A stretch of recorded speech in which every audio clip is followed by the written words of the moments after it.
గురువుగారు, అందమే ఆనందం అని అంటారు. అందం అనేది భౌతికమైనది, ఆనందం అనేది మానసికమైనది. మరి ఈ రెండిటికి సారూప్యత ఎలా వచ్చింది?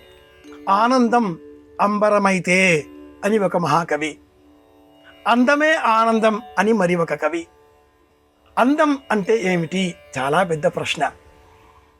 ఆఫ్రికాలో ఉండేవారి అలవాట్లు, ఆలోచనలు, అవకాశాలకు అనుకూలంగా వారి నిర్ణయాలలో ఉండే అందం, అర్థం వేరు, నిర్ణయం వేరు.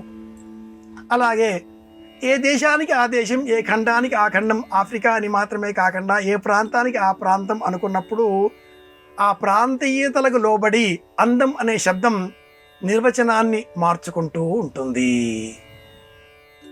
సొగసరితనంగా మనం భావన చేసినప్పుడు అష్టావక్రుడు, 8 వంకరలతో ఉండే వ్యక్తి మాట్లాడే కొలది అందం ప్రతిధ్వనిస్తుంది. అమ్మాయి దేహంలో ఉండే వంకరలు తొలగిపోవడం కోసం వివాహంలో శిరస్సు పైన స్వర్ణ జలంతో అభిషేకం చేస్తారు. హిరణ్యవర్ణ ఇది పంచభి సగ్శ్రాపయిత్వా, ఇలాంటి మంత్రాలతో నీరు చిలకరిస్తారు. అలాగే మంచి మాట అందం, మంచి రూపం అందం, మంచి చిత్రలేఖనం అందం. నేను అందాన్ని ప్రేమిస్తున్నాను, ఇష్టపడుతున్నాను అన్నప్పుడు ఆ ఇష్టం అనేది ఆనందంగా మారుతుంది. ఇష్టం, సుఖం రెండు ప్రాథమిక స్థాయికి చెందినవి. శరీరానికి సంబంధించింది సుఖం, మనసుకు సంబంధించింది సంతోషం, ఆత్మకు సంబంధించింది ఆనందం.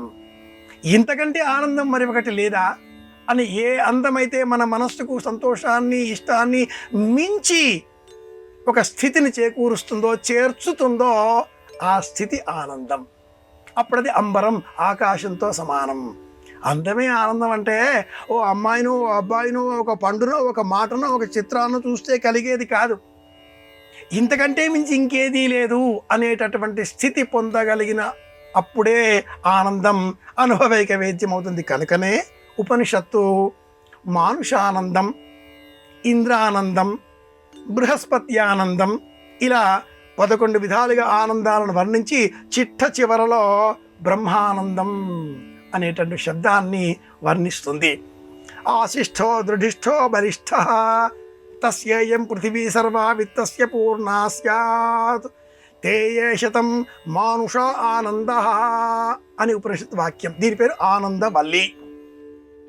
లోకంలో ఉండే ధనం, సంపద, అధికారం, అందం ఇవన్నీ ఎవరికి స్వాధీనమవుతాయో అతడు పొందేది మానుషానందం, మనుషులకు సంబంధించింది. ఇంతకు మించి ఏదైనా ఉందా అనే అన్వేషణ చేస్తే కలిగేది ఇంద్రానందం. ఇంకా ఇంకా ఇంకా అనుకున్నప్పుడు 11వ స్థితి, ఏకాదశ స్థితి బ్రహ్మానందం. ఒక్క ముక్క వినగానే అందమే ఆనందం అనగానే మన కంటికి అందంగా ఉన్నది కాసేపు అయ్యాక ఎండలో తిరిగితే ఆ అందం కమిలిపోతుంది. అశాశ్వతమైన క్షణభంగురమైన అందం కాదిది, మనసుకు సంబంధించిన అందం. ఈ అందం వేరేగా ఉంటుంది.